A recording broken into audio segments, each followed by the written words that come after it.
Imagine being 16 and already a millionaire. Not from some major deal, not from luck, but from pure grind. Lil Flip wasn't waiting for a label to discover him like most rappers dream about. He built himself from the ground up out of Cloverland, Houston, flipping mixtapes like they were bricks and stacking real money before he could even legally sign half the contracts being offered to him. The record labels couldn't believe it. They were used to starving artists begging for a deal, but Flip was out here turning down offers because the checks weren't big enough. Ja Rule's camp wanted to sign him, but they couldn't afford him. Imagine that, a 16-year-old kid with leverage in an industry designed to eat young artists alive. That's wild. His come-up wasn't some industry fairy tale. It was pure hustle, sweat, strategy, and street knowledge. He hit mom-and-pop record stores like Music Mania in Austin, dropping off boxes of mixtapes that sold faster than they could stock them. One delivery could make him $7,000 to $8,000, and before the day was over, he'd hit the next store and double it up. No manager, no label, no middleman, just flipping his grind. By sundown, he wasn't just performing at shows. He was collecting 5 figures before stepping on stage. That alone shook the labels to their core. They weren't used to negotiating with a teenager who already had his own system, his own fan base, and money in his pocket. Flip didn't need their deals. They needed him. And that flipped the entire industry dynamic upside down. But behind the flexing and dollar signs was something even deeper. A revolution in how hip-hop operated. Flip wasn't just making money. He was rewriting the playbook. When you build your empire outside the system, you don't just make waves. You make enemies. Houston wasn't like New York or LA. There was no Def Jam office around the corner, no fancy industry mixers, no A&R execs scouting clubs. If you wanted to make noise, you had to do it yourself, and that's exactly what Flip did. He hit the small towns other rappers laughed at, slapping posters on walls with his own hands, turning every stop into a mini movement. That was Flip's mentality. Give them a taste, then show them where to buy more. He wasn't begging for radio spins. He was conditioning listeners, one neighborhood at a time. Every city became a chapter in his story, and the people he reached didn't feel like fans. They felt like family. Once they bought into his vision, they never left. When Flip circled back to those same towns, people weren't just showing up. They were showing love, proud to pay for his success. That's what made his movement legendary. Decades later, Nipsey Hussle would call it proud to pay, but Flip had already been living that blueprint since the 90s. He made people feel like they were part of something. He turned transactions into relationships and fans into investors. That's why he stood apart.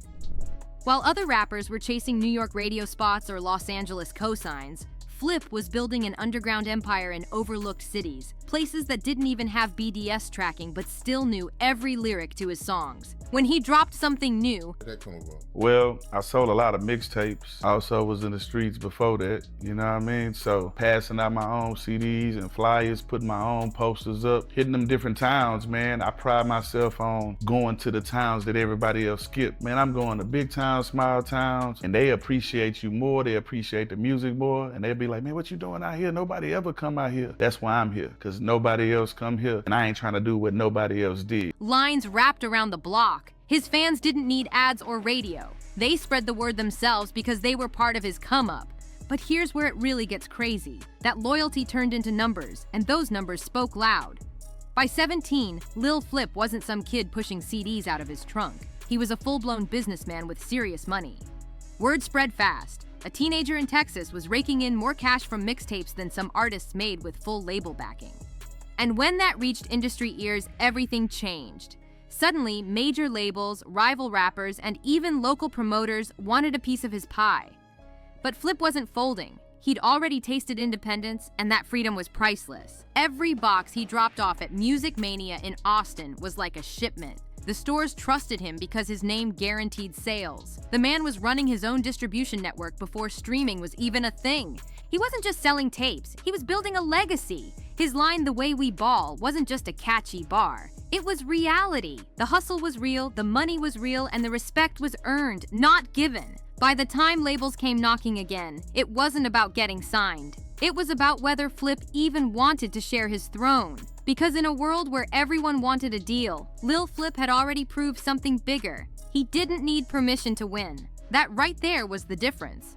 While Def Jam was busy faxing contracts and dangling advances like bait, Steve Rifkin got on a plane. He wasn't sending assistants or waiting for meetings. He came to Houston himself because the streets were talking and the numbers were undeniable. Lil Flip wasn't some hungry rookie waiting for a check. He was already stacking real money, running his own show, and calling the shots. The industry didn't know how to handle someone like that. Labels were used to starving artists who'd sign their lives away for a gold chain and a dream. But Flip? Nah, he had leverage. He wasn't begging for an advance. He could say no, walk away, and still be up 5 figures by the weekend.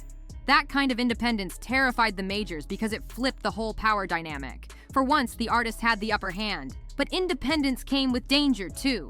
Driving around Texas with boxes of CDs, wads of cash, and no security wasn't just a hustle.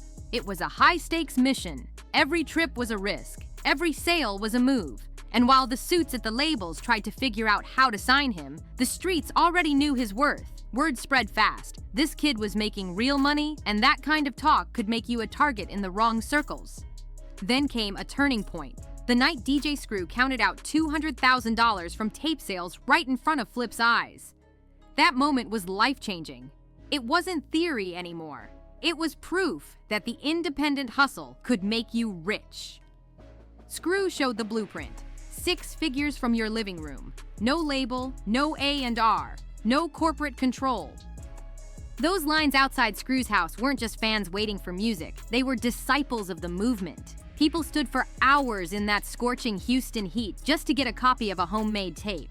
That kind of loyalty was worth more than any Billboard chart position because it was real. There was no middleman, no fancy promo, just direct connection between artist and listener, pure energy, pure demand. And Screw, he wasn't just stacking cash, his legacy was generosity. He didn't gatekeep the formula, didn't take percentages, didn't hoard the sauce. Every time someone from the screwed-up clique started to bubble, Screw would say, "Go eat!" He believed in spreading the wealth, in keeping the community strong. That attitude made Houston's underground unstoppable. It was about empowerment, not ego. Lil Flip soaked all that in. He watched Screw stay up all night mixing tapes, feeding the neighborhood, showing love to every artist that walked through his door. He learned that you could be humble, loyal, and still legendary. Most importantly, he realized that Screw's system wasn't just a local hustle. It was scalable. If Screw could pull 6 figures from a house studio, imagine what Flip could make from trunk sales, features, and shows across the whole state. This wasn't Def Jam's business model. This was Houston's blueprint. Flea markets, car shows, trunk drops, and word-of-mouth promotion. No corporate marketing plan could compete with that kind of authenticity. Flip took the Screw philosophy and built it into a full-on independent empire. But when you start making that kind of money without the system's blessing, the system starts watching. The labels didn't like the message Flip was sending, that artists didn't need them anymore. His success was dangerous to their bottom line. Suddenly, the same labels that once ignored him were now plotting. Should they crush him or copy him? That's when Steve Rifkin made his move. While Def Jam sat behind their desks, Rifkin got on a flight to Houston. He needed to see it with his own eyes. The lines, the CDs moving out of trunks, the way Flip's name echoed through every mall and car show. And what he saw wasn't hype, it was a full-blown machine. Flip wasn't just selling music, he was hacking the system. The RIAA counted double albums as 2 sales each, and where other rappers played by the rules, Flip played smarter. Every fan buying one of his double discs meant 2 sales towards certification, 2 golds, 2 platinums, double the payout. It looked like he was overstuffing albums, but really, he was multiplying his money. And that was just one piece of his empire. Flip's feature game was insane. He could record 20 verses in a single day, get paid cash up front, and by the next morning, be in another city doing it all over again. That wasn't an artist schedule. That was a CEO grind. Steve Rifkin saw that and instantly understood. This wasn't some kid with a mixtape dream. This was a mogul in motion, an entrepreneur disguised as a rapper. Rifkin didn't come to Houston to lecture. He came to learn. He walked through the car shows, watched the flea market madness, saw the fans trading Flip CDs like currency. He realized what everyone else was missing. Lil Flip had built a self-sustaining empire that didn't need saving. It needed recognition.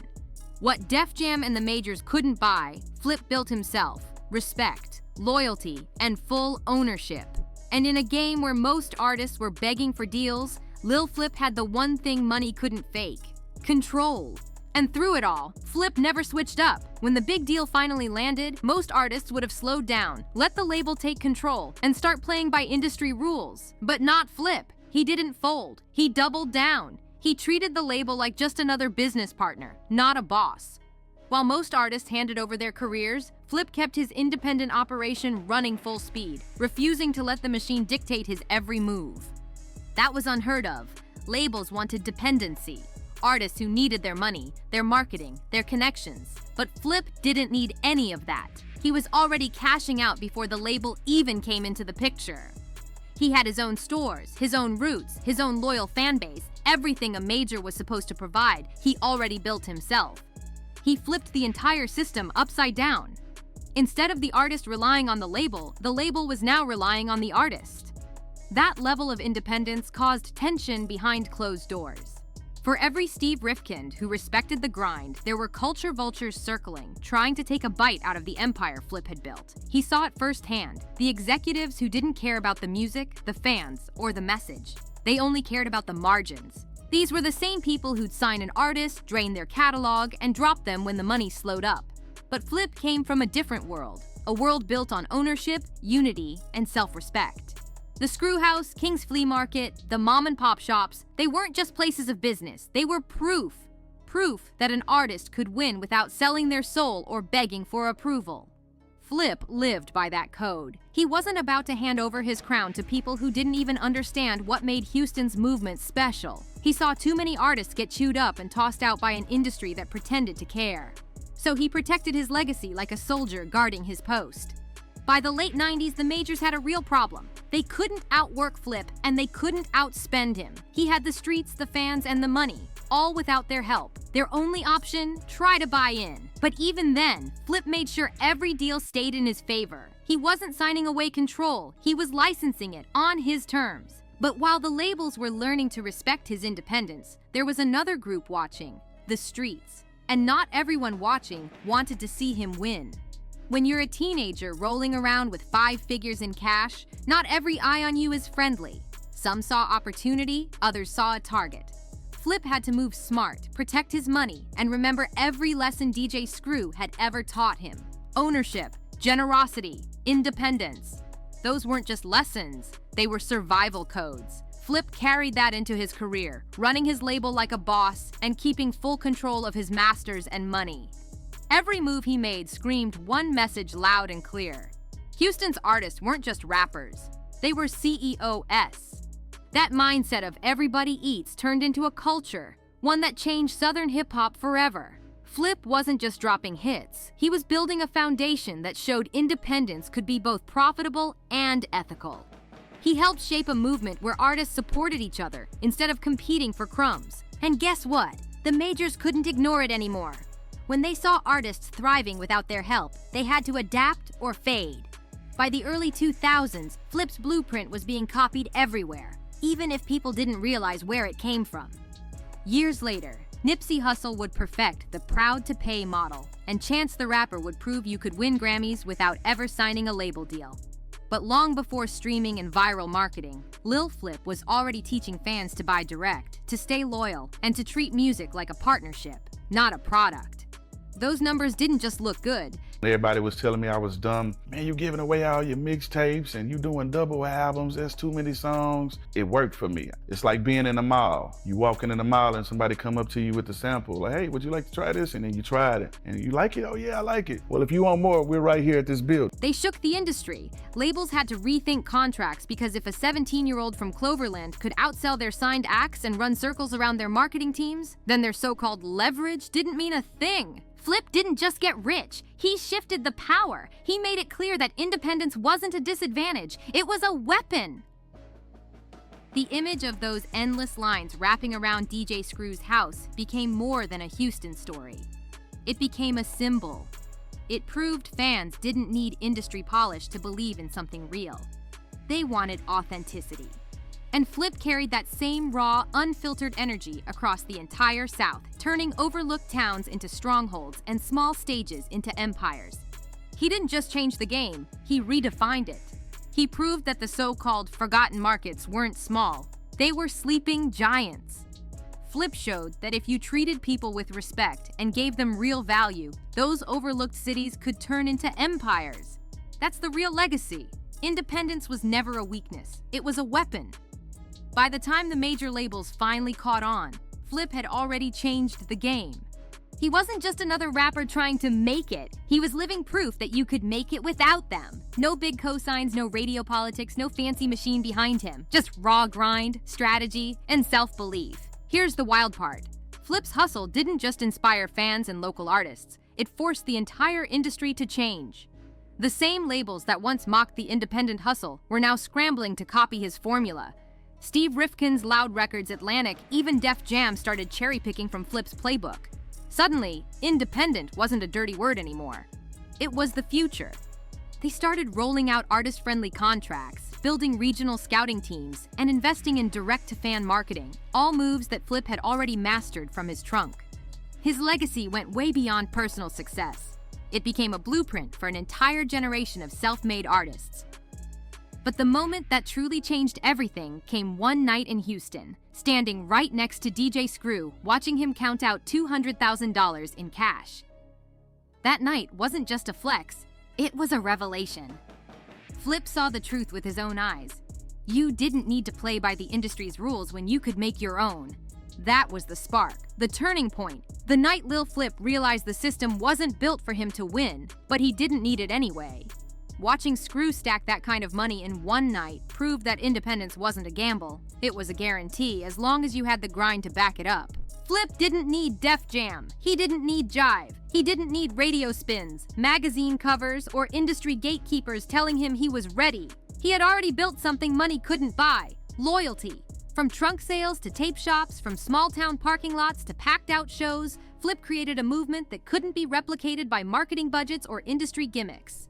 That's why, at 16 years old, he could already call himself a millionaire. That's why at 17, when the labels came waving contracts in his face, he could laugh, because he had already proven his worth without them. When he rapped, "Jive couldn't afford me," that wasn't a bar. It was a warning shot. Flip's story wasn't just about chasing money. It was about changing mindsets.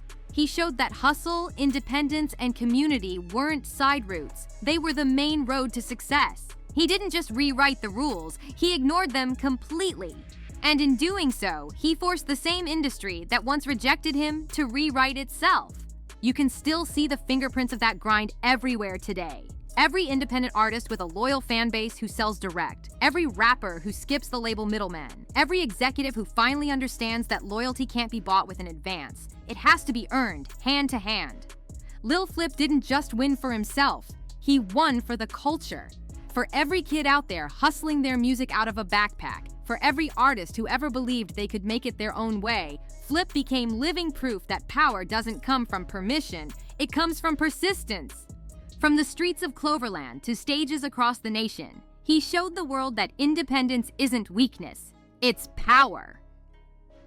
By the time the majors came calling, Flip didn't need their validation. He was the validation. He didn't chase the system chased him. And that's the truth. Lil Flip didn't just win, he rewrote the whole story of what success could look like in hip-hop.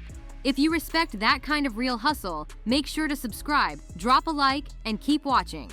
Because this story, it's just getting started.